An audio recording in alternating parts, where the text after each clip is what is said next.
My word, what a wild couple of days we have had here. I don't know how long I'm going to be running the AC. I may dash off to turn it off because it is really acting a fool. I had to sleep last night in another room. It's acting such a fool. And we're in the hottest time of the year here in Costa Rica, so you don't want that happening. Hey, I'm Suzanne Ticomar. I used to write for Pathos, a column called No Longer Quivering about the quiverful evangelical religion. And I've learned a lot through the years about it. I like to talk about it because it's pretty crazy some of the things that actually end up bleeding out to other non-denominational places. So today I want to talk about masculinity and definitions of masculinity.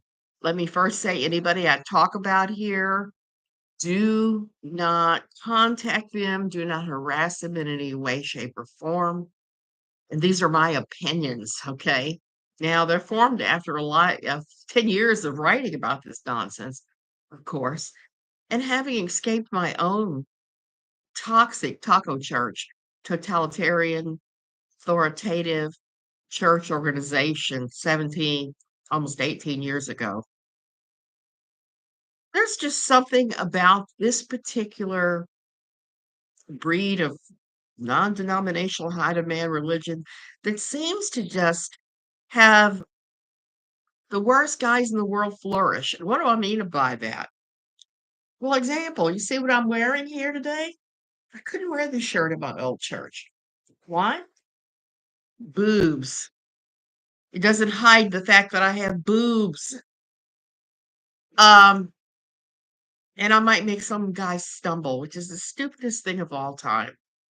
Men are perfectly able to control their sexual stuff so that they don't end up sliding into sin. It's all in the mind. Hey, autistic shill. So that's the first thing these guys are so weak and wimpy that they can't even be confronted by boobs before they flip out. But they see themselves as mighty, mighty warriors. What do I mean by that? Let me show you this little interesting little piece of nonsense that fell into my lap. Dun, dun, dun, dun. This is just in time for yesterday's eclipse. I've been meaning to talk about this thing for probably a couple of weeks since I first saw it. So you got a moon, the moon is on fire. It's on fire. And look at this guy. Doesn't he look like he is auditioning for Magic Mike? He's not a warrior of God. He's like the guy that jumps out of the cake and takes his clothes off for fun. He's wearing a little like pair of tight leather shorts and a cape. So he might just be defrauding of women who look at this. If you use evangelical taco church quiverful metrics, this guy is an eye trap if there ever was one. So this is something, it's a little handout that came from one of the local churches. I have the church and the address blanked out because I don't want anybody showing up there going, Santa Kamara said, oh, blah, blah, about you. What's interesting is reading through, it's a Bible study. You read through the pages and it's verklimping about last days, rise of the antichrists, and all kinds of just nonsense. But here's the part that just makes me laugh. The world battlefield scene. Let me read you this list. Sexual immorality. Gee whiz. Interesting considering all the metrics I see, all of the, you know, checking who's cheating percentages show that that's across the border. It crosses all borderlines. It's about the same amount whether you're saved or not. Number two, attack on children and the family. Number three, division, nation against nation, group against groups, out of control government, crisis, real and created crises, economic failure. Attacks on true Christianity. Ah! Let me see. Does it even define what they consider true Christianity in this silly thing?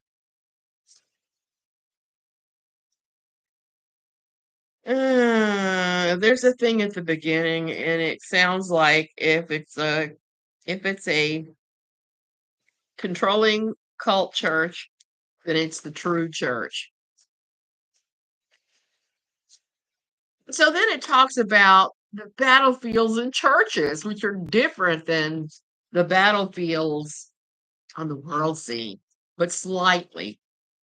Lack of discipleship, evangel- evangel- evangelism diminishing. In other words, people aren't running around going, "Hey, have you heard about Jesus lately?" Three, false teachers coming in with the perverted gospel. In other words, anything that says you're supposed to love your brother man and help him. I'm guessing. Designed to appease rather than proclaim the truth. In other words, if you're not pissing people off, you're not Jesusing right.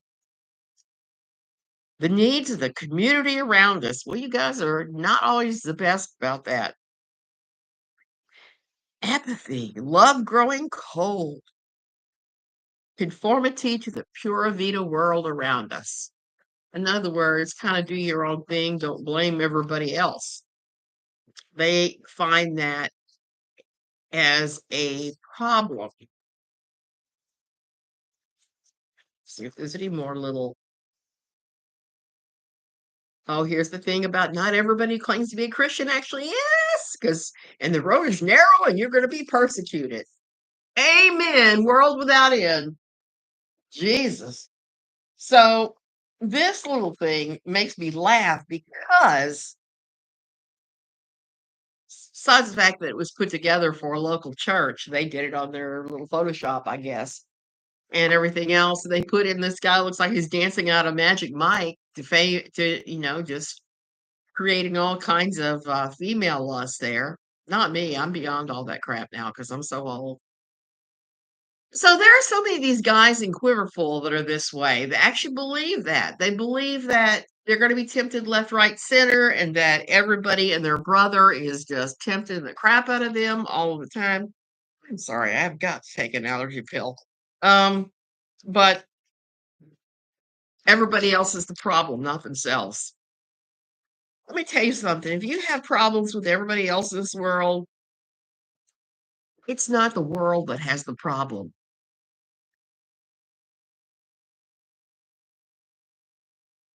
What happens in a lot of these Quiverfull churches is you have women that join the church first initially, and then they reluctantly drag the guy in by his hair. Why do women join these kinds of organizations that are contrary to their own benefit? I think the number one thing I've seen in my old church and around the world is that they want God to change their husband because they've done everything they can to think of, be it marriage counseling, prayer, doing all kinds of different things, going on marriage encounter weekends, going to counseling, even Christian counseling with their own pastors. And none of that has worked to create the kind of marriage that they wanted, that they thought they were promised when they got married. And we're not promised anything when we get married. We're just promised to be in a relationship with that person. What that relationship looks like is for you to work out with fear and trembling. So these ladies want to stay married, but are not happy with their marriages. But instead of actually having a conversation with the person and saying, "Hey, why doesn't this work? Why doesn't this work?" And instead of doing that crap, they're doing this crap. And they're running around deciding that if they quiver full right, just hard enough, if they just Jesus the right way, then God will honor their sacrifice and change their husband. Oh, girlfriend, it doesn't work that way. It never has. But I've seen them do that, and they drag their reluctant husbands into this. And then after a while, the husband is like, "Hey, I kind of like this. My wife can't argue with me. She can't fight with me. She can't disagree with me if I decide to spend all of our extra income on an expensive Y2K prevention kit, for one thing. So they start to get used to the petty tin plated dictatorship that they are suddenly under, where the wife is like, yes, dear, whatever you like, dear. 5 minutes in lube, dear. Because that's what's taught. And that's where I think that these guys are all weak and wimpy, because they get drug in and only find out gradually that patriarchy suits them. And then they're all in. They're all in at that point, and they start issuing proclamations from on high and demanding that you respect them, other women, other men. They demand this. They think that this is their right. Quite frankly, nobody owes you a thing in this world, not respect, not anything. And they make me laugh, these kinds of guys, because they're the first to complain and block you. I discovered this morning that I am blocked from Ken Alexander, Lori Alexander's X account, same way that Lori has blocked me off and on through the years. That always makes me laugh so hard, because Ken is one of the guys who buys into this nonsense. And Lori is another one of those submit till it hurts women who doesn't believe in divorce or separation, even in cases of abuse. She does not believe as a woman that you have the right to defend yourself if something just outrageously bad goes haywire in your marriage. And sometimes that happens. You find yourself married to an abuser. If that is you today, get away from that abuser. Nothing is worth any of this. Um, there are always going to be help for you in your own community. There are.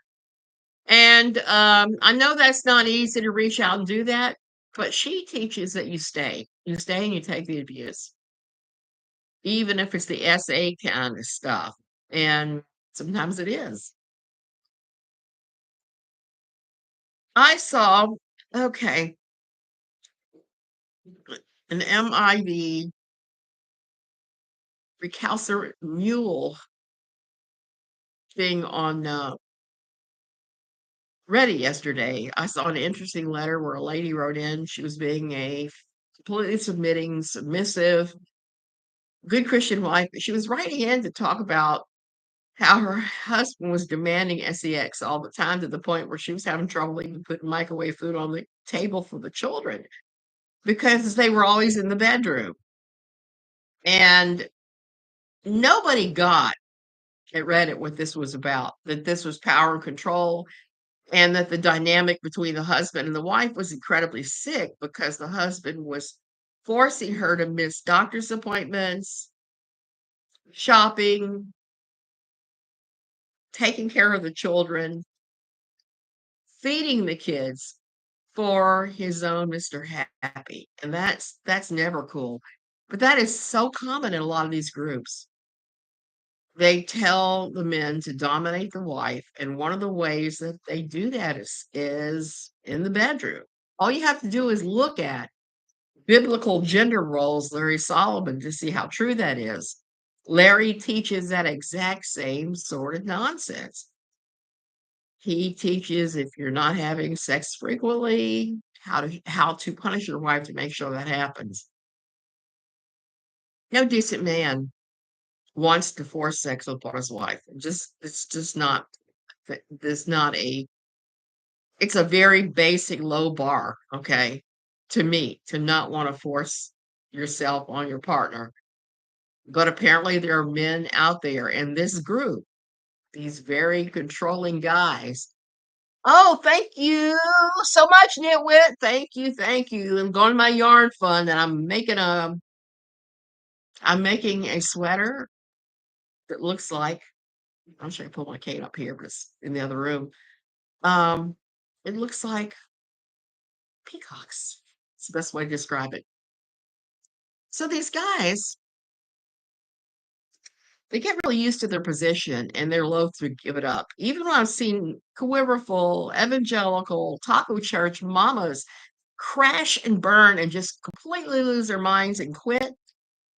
Um, yeah, it's gonna be a fun one. Even when it doesn't work and they're laying on the floor going, "It doesn't work, it doesn't work, it doesn't work. I can't put myself back together." These guys are like, "No, you're not doing that. You are gonna submit and submit right now." And I've talked about that in my book as well. There's a guy that I know in my old church that was he and his wife were the first real friends we made at the church. We all had kids in the art. His wife seemed so sweet and kind and nice. And we would hang out with them. And that was my first real exposure to the whole patriarchy nonsense. I still remember the night, and we lived in the Virginia Piedmont, so we did get a fair amount of snow throughout the year. I mean, throughout fall, winter. The snow can start as early as Halloween night and stay as long as late April. Okay, off and on, depending upon the year. And we were at their house. We were playing games, and he asked his wife for an ice cream sundae. Let me just say the wife had real bad MS, so it was hard for her to get around. I'd see her shuffling around her kitchen or whatever, and I'd be like, "Can I help? Can I help?" Well, that night she shuffled around. She made sundaes for everybody, and I was telling her, "I was like, you don't have to do that for me. No, I'll do it. Just show me where the ice cream is." But no, no, her husband said, "No, she will make them." So I was looking at, going, "Okay." Um, and she brought his out cringing like a beaten dog, like this. "There you go. Here's your sundae." And he said, "Why aren't there any wet nuts on top? And why is there no maraschino cherry?" And I'm like,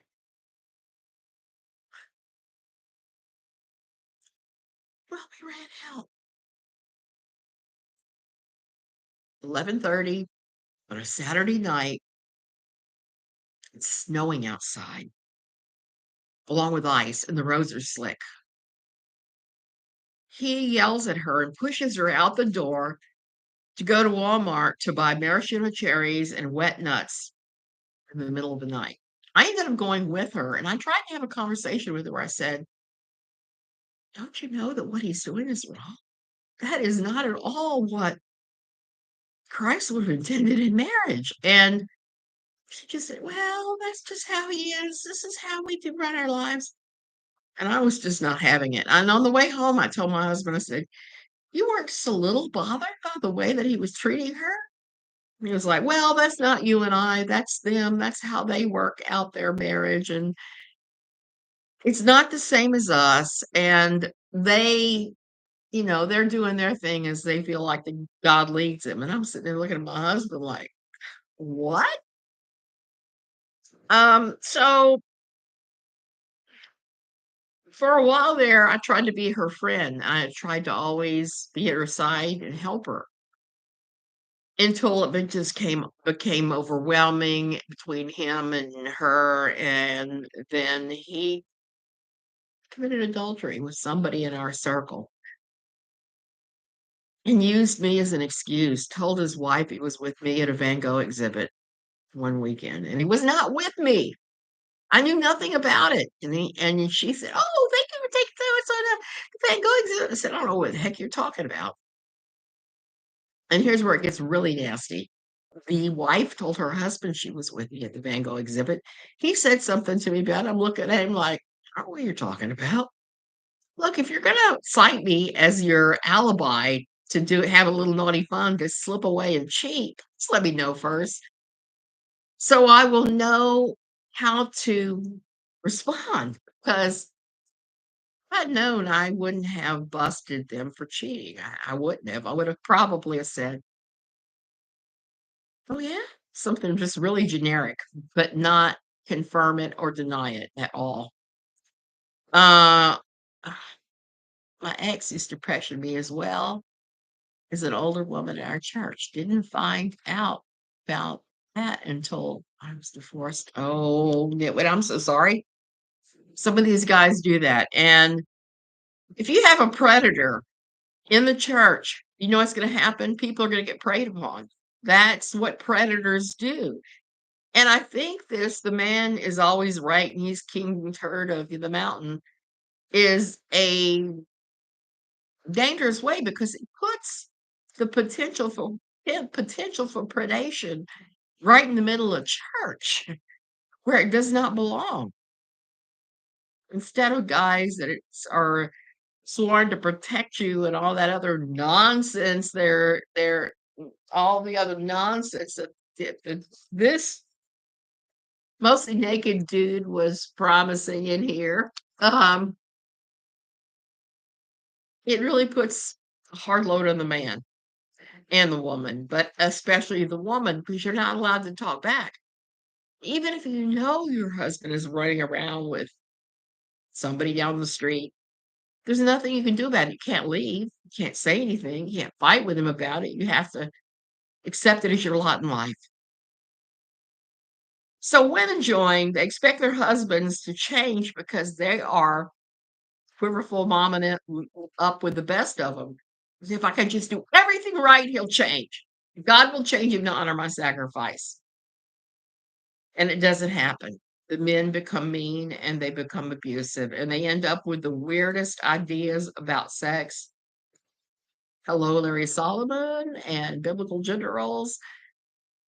Or they end up chatting up women for coffee, to meet for coffee, that are following their wives' ministry. So you end up with these guys that do this crap and nobody holds them accountable because of the Bill Gothard umbrella thing. God man, everybody else below him. Running around is what weak men do. Having affairs is what weak men do. Abusing your wife, be it physically, mentally, sexually, financially, verbally, that is all what weak, spineless guys do. If you have to keep constantly propping up your masculinity, then you're not as masculine as you think. That's all I'm going to say. Most very masculine men aren't going around trying to prove how masculine they are all the time. It just doesn't work like that. So that's how you see these guys get created and how horrible they behave sometimes. And hey, Celine, and how it doesn't always work out for them. Man, we are having air conditioner issues today and last night. I didn't sleep in this room last night at all because the air conditioner didn't work. And it's not working well today. I'm sitting here basically sweating my rear end off. I'm about to go out and work on my garden and plant some tomatoes and do some things. Things I've been putting off all the time my husband was out with his treatments.